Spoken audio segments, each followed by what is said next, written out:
তারেক রহমানের রাষ্ট্র সংস্কারের ৩১ দফার ২৭তম দফা সম্পর্কিত ডকুমেন্টারি কৃষি কথায়ের আঞ্চলিক প্রদর্শন হয়েছে ময়মনসিংহে। রোববার জেলার ফুলবাড়িয়া উপজেলায় হওয়া এই আয়োজনে কৃষকের জীবনের বাস্তবতা, চ্যালেঞ্জ, সম্ভাবনা ও কৃষিখাতের রাষ্ট্রীয় উদাসীনতা তুলে ধরা হয়। বিশেষ এই আয়োজনে প্রধান অতিথি ছিলেন ফুলবাড়িয়ার কৃষক সমাজ। ১৫ জন কৃষক নিজ নিজ অভিজ্ঞতা, সংকট, সম্ভাবনার কথা তুলে ধরেন। বিএনপি নেতারা জানান, ২৭তম দফা বাস্তবায়ন হলে কৃষক আর পিছিয়ে থাকবে না। ক্ষমতায় এলে বিএনপি এমন রাষ্ট্র প্রতিষ্ঠা করবে যেখানে সবার আগে থাকবে কৃষকের মর্যাদা।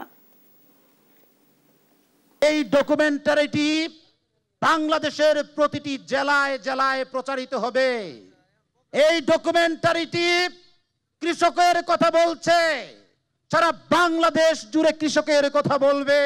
আপনাদের কণ্ঠ যাতে ঢাকার রাজনৈতিক টেবিলে, ঢাকার বস্ত্রদের টেবিলে যাতে আপনাদের কণ্ঠগুলি প্রতিস্থাপিত হয়, সেই ব্যাপারেও আমরা কাজ করে যাব।